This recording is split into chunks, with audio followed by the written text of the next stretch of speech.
Hola chicos, lenguaje 83. Vamos a iniciar una serie de vídeos sobre vocabulario.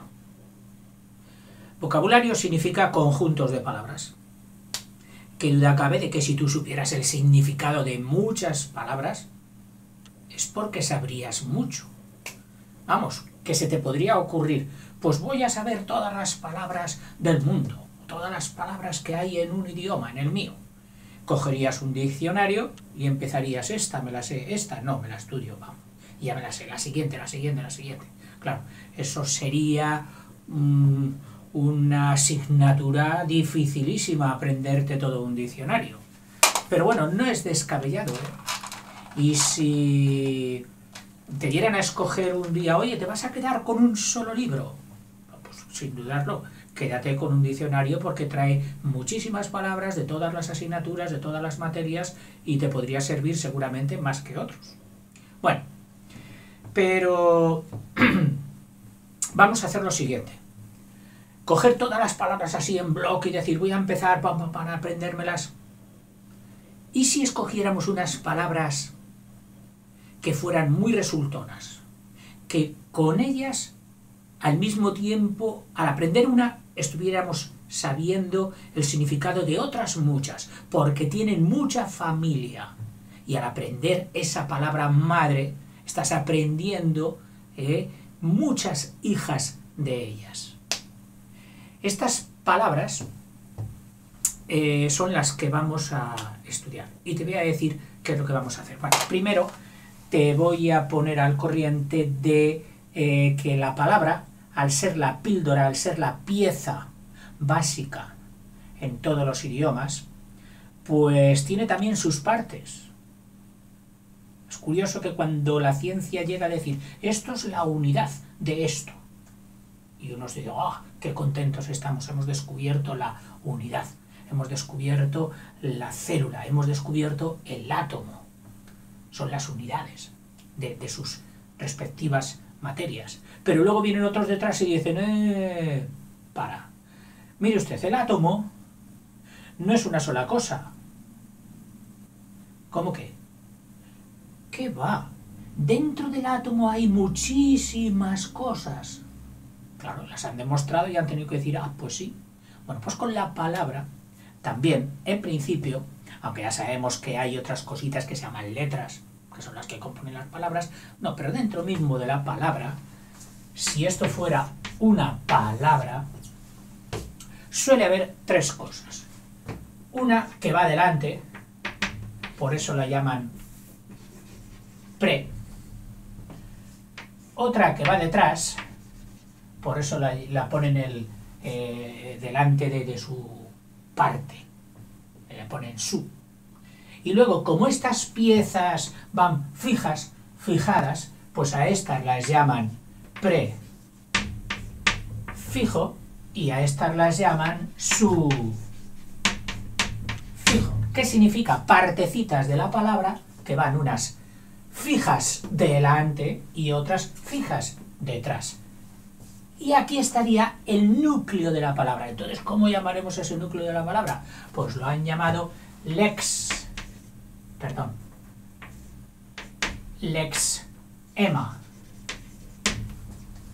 Lexema. Lex, que viene de léxico. ¿Qué es el léxico? Conjunto de palabras que han aparecido en un texto, que aparecen en un libro, que es conveniente saber para entender esta materia, etc. Léxico, conjunto de palabras. Pues a esta parte central la llaman lexema. Y a estas otras dos partes, tanto al prefijo como al sufijo, las llaman morfemas, que es una palabra que han hecho con morfo, formas. Morfo es lo mismo que formas. O sea, han cambiado las consonantes, morfo, forma. Bien, pues los morfemas, que son como piezas, si van delante se llaman morfema prefijo y si van detrás se llaman morfemas sufijos. Una palabra por ejemplo, que nos sirva? Pues descabalgar. Descabalgar.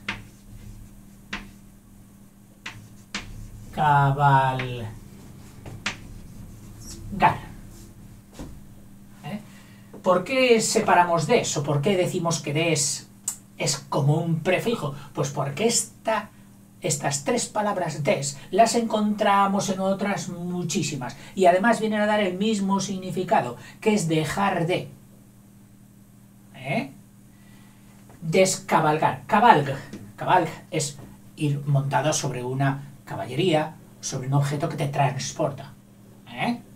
Normalmente así, pum, con una pierna a cada lado, lo que se llama a horcajadas. Bien, pues este sería el lexema, cabalg, des sería el prefijo y ar sería el sufijo. Lo que ocurre es que estos sufijos tienen dos grandes apartados. Uno, sufijos normales, qué sé yo, como ista. De aquí sería, por ejemplo, mira, caballista. Caball sería el lexema y luego sería esta. Pero si es del verbo del cabalgar, de yo cabalgo, tú cabalgas, él cabalga, etc., a la terminación, es decir, al sufijo que utilizan los verbos, entonces recibe un nombre especial. O sea, cuando es de verbo, recibe el sufijo que ponemos en los verbos y que dice casi todo de ellos, ya lo veremos, se llama desinencias. Desinencias. Ejemplo, del yo como. Pues del como, en el presente de indicativo, com sería como el lexema, lo que no cambia. Lo que no cambia. Y todas las terminaciones que voy agregando, oye, yo como, tú comes, él come, nosotros comemos, vosotros coméis y ellos comen, estas serían los sufijos desinencias, es decir, sufijos empleados para verbos. Y no te doy más rollo de esto. Y entonces ya vamos a empezar a ver algunas palabritas. Pero antes sí que me gustaría hacerte una observación sobre cómo aprendemos vocabulario. Porque claro, tú ahora mismo si empiezas a repasar todas las palabras que conoces, ¡buah! A lo mejor son miles. Y tú dices, ¿y cómo las he aprendido yo? Bueno, pues las has aprendido oyendo, escuchando, que no es lo mismo oír que escuchar. Oír es siempre que tus oídos reciban una vibración sonora, tú estás practicando o estás ejerciendo tu sentido del oído y dices, oigo. Sí, oigo. Pero cuando tú además pones una voluntad de oír, no, eso quiero oírlo y voy a oírlo voluntariamente porque quiero. Entonces es cuando dices, sí, ¿qué haces? Estoy escuchando. Y la persona que te ha oído decir eso, ya dice, ojo, este está oyendo pero queriendo, voluntariamente. No es lo mismo oír que escuchar. Y por cierto que esta distinción se está perdiendo, pero vamos, enormemente. La gente últimamente ya muchísimos, sobre todo locutores que tendrían que tener más cuidado con la lengua, pues ya les da lo mismo decir que oír que escuchar indistintamente. Qué sé yo, está al fondo de una reunión uno y quiere oír. Y entonces levanta la mano y dice, no escucho. En vez de decir, no oigo porque usted habla bajo o porque hay mucho ruido, pues dice, no escucho, que había para decirle, oiga, pues si no escucha usted, márchese. Es decir, si usted no tiene la voluntad de querer oír, márchese, ¿para qué está aquí? O sea, que utilizan el verbo escuchar por el oír.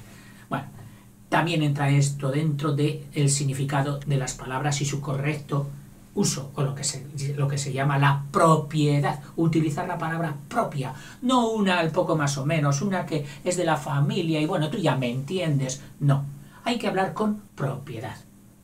Buscar siempre, ser meticulosos para buscar la palabra exacta, la que mejor transmite nuestro mensaje al que lo está escuchando.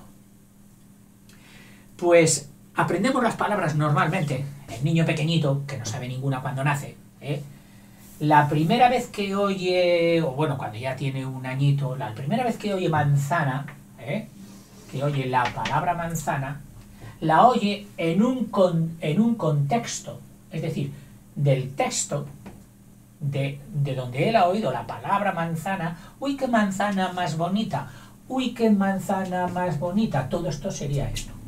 Y a este contexto, lo más seguro que también vaya conectado con la audición de la frase, vaya conectada también la visualización de un frutero con varias frutas. Pero él, claro, no tiene todavía capacidad para preguntar, oiga, ¿a qué fruta se refiere usted? No, quita, si ese niño tiene un año o tiene un año y medio, ¿cómo te va a preguntar eso? Pero él ya ha oído la palabra manzana y se ha quedado algo en su cerebro ya ha grabado. Bueno, la segunda vez, qué sé yo, al cabo a lo mejor de 6 meses, tal, vuelve a oír la palabra manzana, pero metida en otro contexto. Y era su hermanito que estaba comiendo y dice, uy, qué rica está esta manzana. Entonces el niño pequeño une la primera vez que oyó manzana, que era conjunto, por lo menos una fruta, porque estaba en aquel frutero, y su hermano dice, qué rica están, o a lo mejor ni siquiera la ha visto, es decir, su hermano le ha dicho, oye mamá, compra manzanas. ¿Ves? El niño no la ha visto, pero ya ha vuelto a oír manzanas, y ya ahí deduce que las manzanas son unas cosas que se pueden comprar y vender. O sea, de la primera dedujo que estaba en un frutero, de la segunda que se pueden comprar y vender. De la siguiente vez donde le aparezca la palabra manzana, a lo mejor está en el contexto de, oye, las manzanas están cayendo del árbol. Y entonces el niño ya aprende. Y así sucesivamente va en muchos contextos aprendiendo de la misma palabra manzana muchísimas cosas. Y eso es lo que hace el aprendizaje del vocabulario, en concreto del vocablo o palabra manzana, del que tú sabes muchísimas cosas, sin haberlas estudiado, solo de haber oído cantidad de veces la palabra manzana metida en diferentes contextos. Y tú has ido profundizando en el conocimiento de la manzana, y cada vez más profundo y cada vez más profundo. Y llega un día en que estás en clase de ciencias naturales y toca la explicación de la manzana y entonces te explican las partes de la manzana, que sí, el endocarpio, el mesocarpio, en fin, un montón de cosas, y tú sigues profundizando en el conocimiento de lo que es la manzana. Oye, ¿cuándo se acaba de profundizar? ¿Se llega alguna vez al fondo? Nunca. Es una suerte que siempre podamos aprender más cosas, no solo de una materia, sino de una sola palabra. Impresionante. Bueno, ahora sí que ya corto y haremos lo siguiente. Yo detengo un momentito el rodaje del vídeo, que tú pues no te enterarás, y copiaré unas cuantas palabras de estas que vamos a elegir para aprender vocabulario de una forma rentable. Es decir, aprendiendo una, aprenderemos al mismo tiempo un abanico, sus hijas.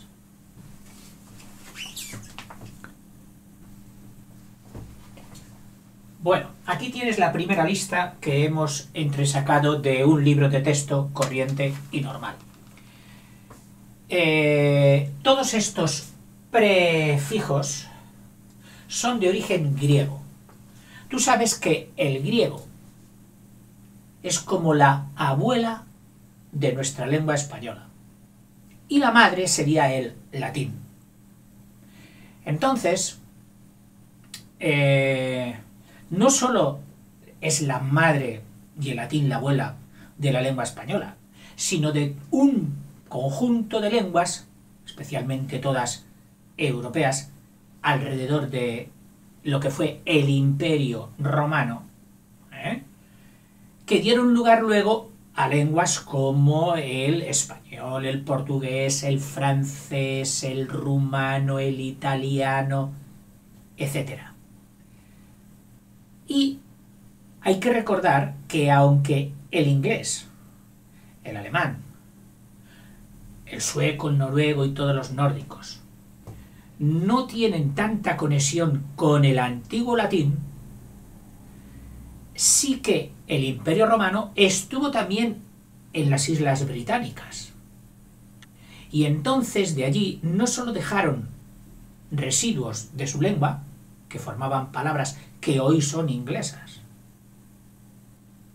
y también el inglés, cuando se fue abriendo al mundo de la cultura, se abrió a Europa y cogió muchísimas palabras, especialmente del francés, que las incorporó a su vocabulario. Luego, todas las materias legales, y hubo otra corriente que ha facilitado, que ha cogido muchísimo la lengua griega y la lengua latina para extenderla por el mundo. ¿Sabes con qué motivo ha sido? Pues los inventos modernos. Fíjate, uno inventó un aparatito que oía a distancia. Y dijo, ¿y cómo lo llamo? Entonces, ¿sabes a qué lengua recurrió? Al griego. Y cogió dos palabras, dos conceptos griegos, uno el de tele, que significa a lo lejos, y otro el de fono, que significa sonido. Y dijo ese señor, pues lo voy a llamar teléfono.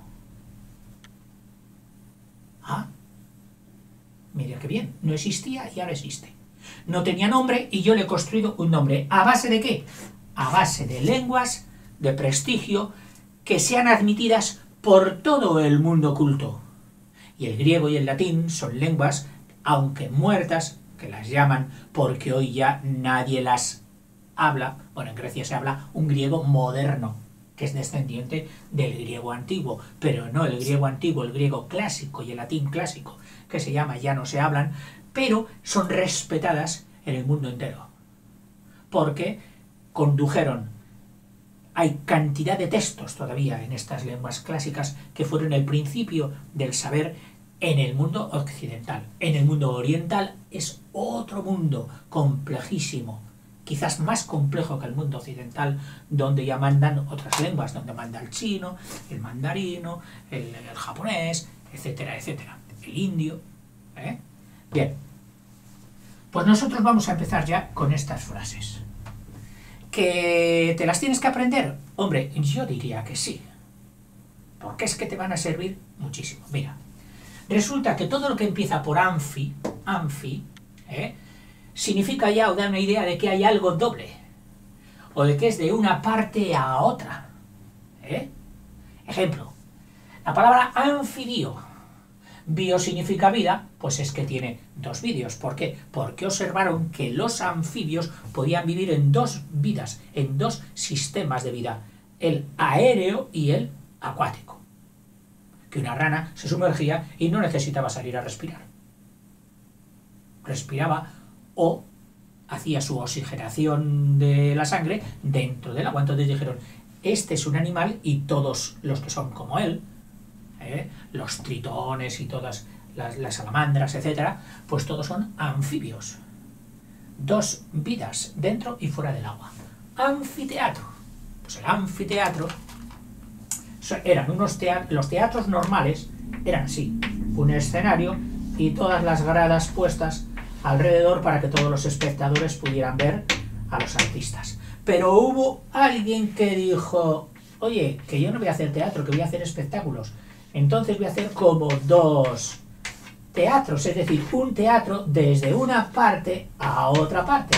Y estos fueron los anfiteatros, que son los abuelitos de los campos de fútbol, de las pistas deportivas, etcétera, etcétera. Incluso en algunas ciudades todavía lo siguen llamando anfiteatros. Bien, otra palabra. Endo. Bueno, hay otras muchas, que empiezan por anfi, tú seguramente te sabrás más, pero ahora sabes algo más de ellas ya, que siempre que veas anfi significa dos o doble. Endo es un prefijo griego también que significa dentro. Te acabo de hablar antes de la manzana. Pues resulta que dentro de ese corazón que tiene la manzana dentro, que es donde tiene las semillas, aquí estaría la manzanita, la manzanita, lo que tiene en el interior lo llaman el endocarpio. Endocarpio, es decir, el cuerpo interior. Endogamia. Gama o gamia o gamo significa ahí matrimonio, unión de hombre y mujer. Entonces existe la poligamia, donde un señor se podría casar con varias mujeres. Existe. Pero la endogamia es una palabra que significa matrimonio, pero dentro de algo. ¿Dentro de qué? Dentro del mismo grupo, dentro de la familia, dentro de los primos, dentro de los tíos. Oiga, eso no es muy... No, es que no está ni muy aceptado, ni siquiera es recomendable. Si se produce endogamia, por ejemplo, que se casaran entre hermanos, o padres con hijas, o madres con hijos, etcétera, se produciría, o siempre en el mismo pueblo que es pequeño se van casando unos con otros y no se casan con los del pueblo de al lado ni con los otros, o bien una comarca donde no hay comunicación con otras comarcas y siempre se casan entre ellos. Pues resulta que ahí se puede producir distintos grados de endogamia que conducen a que las enfermedades se potencien en los nuevos hijos. Es decir, como el padre y la madre tenían el mismo gen, el mismo principio de enfermedad, aun cuando no se viera, pero lo tenían en la sangre, al juntarse dos personas familiares, pues esa enfermedad se hace potente y se manifiesta ya en el nuevo descendiente. Y eso consigue o lleva conduce a anormalidades físicas, anormalidades mentales, etc. Por eso no es recomendable. Y de hecho la naturaleza nos invita siempre, qué sé yo, a buscar novia en el pueblo de al lado. A que la chica o el chico que vemos diferente porque tiene los ojos de distinto color, en todos los países donde los ojos son oscuros, los ojos claros, una chica o un chico de ojos claros, ¡ay, qué ojos! Y al revés, en los países donde todos los ojos son claros, los chicos o chicas de ojos oscuros, ¡ay, qué ojos! Esta es una estrategia de la naturaleza para conducirnos hacia personas que no sean de nuestro entorno, porque lo que la naturaleza quiere es que se mezclen las razas, porque en la mezcla es donde la naturaleza consigue sus propósitos de librarse de las enfermedades, extenderse y tener una supervivencia mejor. Bueno, rollo al canto. Lo que sea epi, encima de o por encima, epicentro, en un terremoto, si está la cáscara de la Tierra y el terremoto ha sido aquí, el punto más próximo en la corteza, donde está encima del foco del volcán, del terremoto, a ese le llaman el epicentro, es decir, el exterior, por encima. El centro es este, y por encima del centro estaría el epicentro. Epigastrio. Si el gastrio es el gáster es el estómago, entonces el gastrio es toda la zona que rodea, circunda, está alrededor del estómago. Entonces, la capa que está por encima, las zonas que están por encima del estómago, eso sería el epi, por encima del gastrio, por encima del gastrio. Eu significa bien, bueno, bello, bonito. Euforia, ¡oh! Me encuentro divinamente, estás eufórico. Es decir, tienes una sensación de bienestar, llevas el bienestar contigo. Eufónico, te acabo de decir antes que fono es sonido. Entonces, ¿qué será algo eufónico? Que suena bien. ¡Oh, qué bien suena! ¡Qué nombre más bonito! Fíjate, si parece música. ¿Eh? En la película de My Fair Lady, sí, creo que era.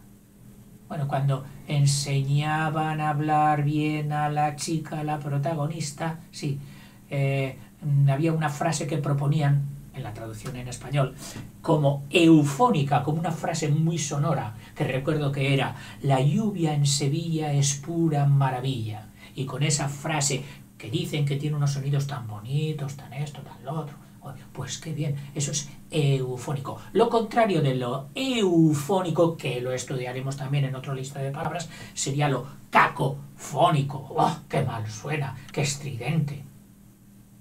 Cacofónico. Bueno, exo, hacia afuera. Exo, hacia afuera. Y pone aquí dos ejemplos. Esósmosis.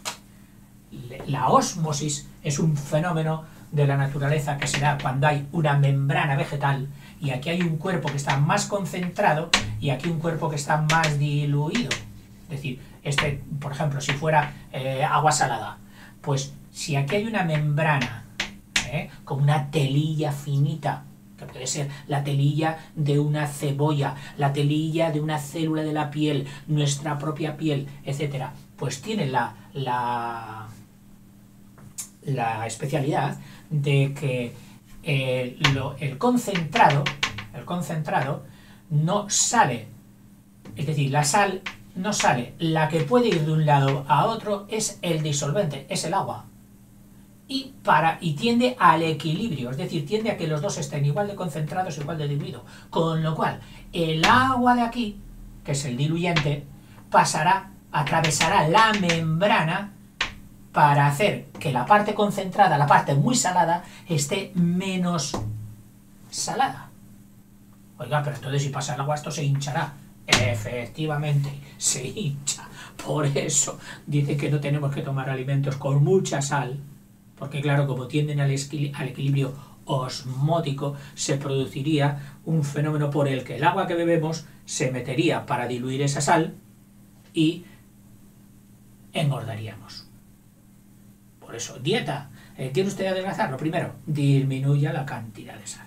Bueno, la esósmosis es el fenómeno que se produciría viceverso, al contrario, si es que se da, y es que estuviera aquí en el cuerpo la parte diluida y aquí metiéramos o lo pusiéramos en contacto con una parte concentrada y entonces las sustancias salieran del cuerpo diluido hacia la parte concentrada. Como pasa, yo lo he observado, cuando llevas mucho tiempo en el agua de mar, pues resulta que los dedos se te quedan como flácidos, como arrugados. Algo ha salido, se ha producido una salida del cuerpo hacia el agua. Eso sería un fenómeno vulgar corriente de exósmosis. Y la exoftalmia,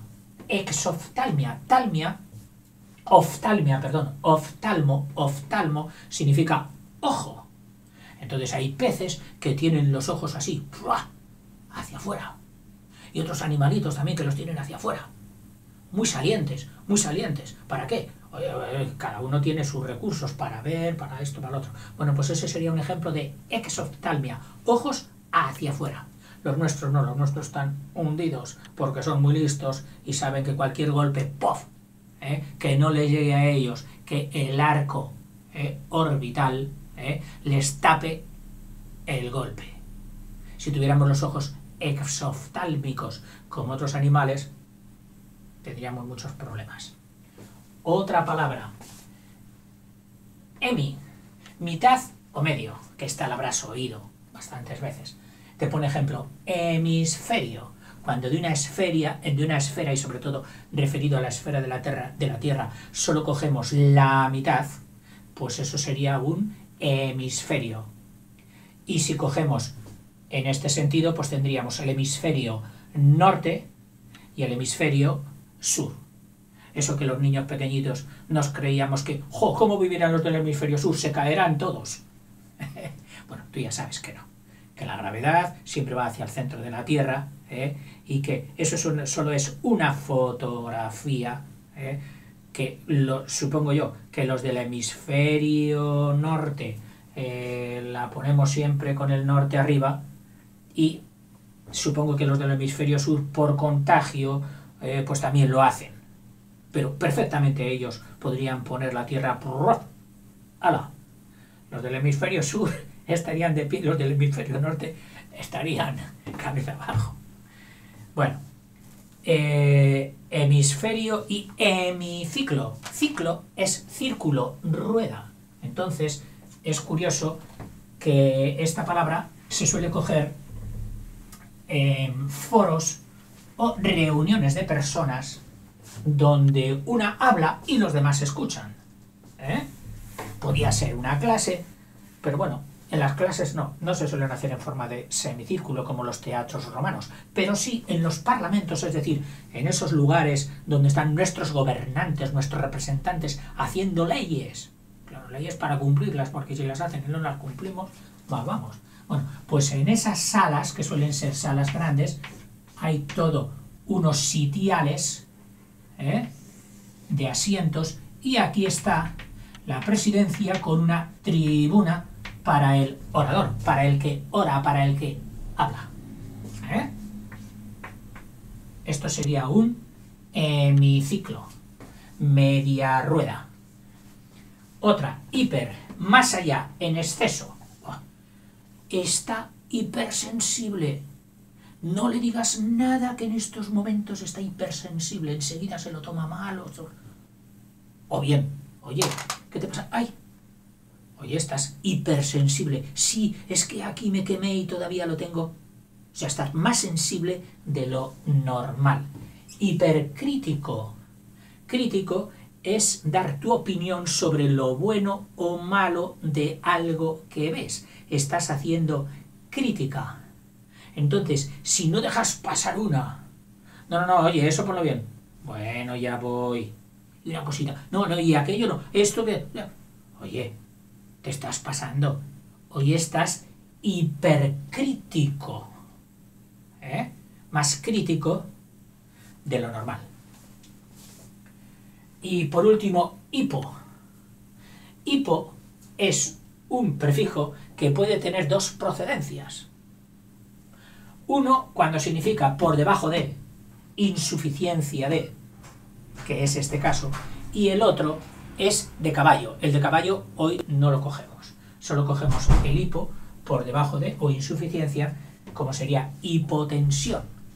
Tensión es fuerza interna o presión interna de un líquido dentro. Se utiliza mucho para la presión que la sangre tiene dentro de nuestro cuerpo. La sangre tiene que estar apretada para que suba y baje por el cuerpo. Si nadie la apretase y es el corazón el que la aprieta, no llegaría a los sitios. Ahora la puede apretar mucho o la puede apretar poco. Entonces, si la aprieta poco, diríamos que eres hipotenso. Y tienes que vigilarte, claro, porque cuando la sangre por defecto, por poca presión, no llega a determinados sitios, pueden darse problemas muy graves. Y otro, hipodérmico. Dermi es piel. Entonces, hipodérmico es exactamente por debajo de la piel. Oiga, ¿me va a poner una inyección? Sí, tranquilo, que no duele. Además, esta es solo hipodérmica. ¿Qué significa? Pues que solo te hago así un poquito debajo de la piel y ahí ya, dejamos el liquidito que te va a hacer el bien, que te va a curar, que te va a vacunar. Oye, ¿y cómo se llaman esas que, clac, en el muslo, ay, y te las mete hasta dentro? Esas son las intramusculares, es decir, dentro del músculo. Esos son los otros tipos de inyecciones. En fin, al lado de esas otras palabras, pues hay otras, por ejemplo, endocarpio, que ya... endocarpio. Endocardio, cardio es corazón. Entonces, la parte interna del corazón, la piel interna, la que da a la sangre interna del corazón, el recubrimiento que va por dentro, ese sería el endocardio de corazón. Epidermis, la dermis acabamos de decir que es la piel, entonces epidermis es la capa más externa, la que tocas. Oiga, ¿es que hay otra que no toco? Sí, porque la dermis no solo es la capa de fuera que tocas, sino que tiene luego otra capa, finita, pero un poco más gruesa. La dermis sería esta. Y esta dermis está hecha de células sin sensibilidad, porque si fueran tan sensibles, no nos podrían ni tocar. Entonces, ¿sabes qué haces? ¿Sabes qué hacemos? Ponemos células ahí muertas. ¡Ay, muertas! Sí, células muertas. Por eso hay algún niño que es muy listo y dice, coge un alfiler y con mucho cuidado se pincha así solo y se atraviesa la piel muerta, la epidermis, y dice, no me duele. Claro, ¿por qué? Porque ha pinchado solo la epidermis de células muertas. Y cuando tú, por haber tenido una ampolla, una burbuja de esas que te salen por usar mucho un instrumento y se llena de agua, ahí se ha producido un almohadillado entre la dermis y entre la dermis, que sería esta, y la epidermis. Entonces se produce ahí un abultamiento de agua. Claro, en el momento en que tú rompas la piel muerta, sale el líquido de la ampolla y se te queda a la vista la dermis, ¡buah!, que no te toque nadie, porque esa sí que tiene nervios. Esa tiene muchísimas terminaciones nerviosas que hace que sea la piel una súper hipersensible. ¡Ay, no me toques, que lo tengo en carne viva!, decimos. Bueno, en fin, esa sería otra. El eufemismo, que a lo mejor lo has oído, pues, mamá, que voy a cagar. Hombre, ¿cómo se te ocurre decir eso delante de tu tía y de ese señor que teníamos de visita? Mamá, pues sí lo es. Sí, pero mejor coger otra palabra más fina, más eufémica. Eufemismo. Una palabra mejor que está para determinados ambientes decirla, en vez de otras que se consideran auténticas, pero vulgares y que pueden desentonar en un ambiente un poquito más refinado, un poquito más de miramiento. Esos son los eufemismos, que a veces están bien. Por ejemplo, la palabra loco, pues se ha utilizado durante muchos siglos para llamar a las personas que tenían deficiencias psicológicas, ¿no? Pues hoy se ha preferido y se prefiere, en vez de utilizar la palabra loco, utilizar la expresión enfermo mental. ¿Ves? Ahí enfermo mental sería un eufemismo en lugar de la palabra loco. Exógeno, que brota pero desde fuera. Sí, mira, hoy le ha salido aquí algo exógeno que brota hacia afuera, que se genera, geno es generarse, nacer, hacia afuera. Hemiplegia. Oh, esto sí que es grave. Pues la hemiplegia es una afección nerviosa que te deja medio cuerpo sin sensibilidad. Se te rompió la columna, ¡oh, madre mía! Se ha quedado hemipléjico, que puede ser la mitad de izquierda o bien también puede ser la mitad inferior. Hemipléjico. Y no te queda más remedio, muchos van en sillas de ruedas y tienen hemiplegia, mitad del cuerpo sin sensibilidad.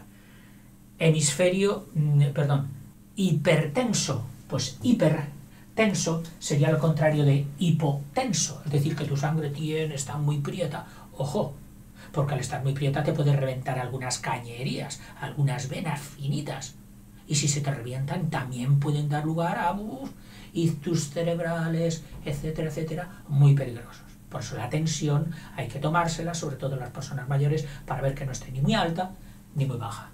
Y por último, hipogastrio, que sería pues la parte baja de todo el contorno del estómago. Oye, ¿dónde me duele? Sí, en el estómago bajo. En el hipogastrio. Muy bien. Bueno, yo pienso que por ser el primer día ya hemos hecho bastante. No tengo ni idea del tiempo que ha durado el vídeo, pero bueno, espero que te haya servido para aprender palabras y que a partir de ahora cuando digas hipo, cuando digas hiper, cuando digas anfi, exo, etcétera, las recuerdes y ya sabrás algo de ello. Hasta luego.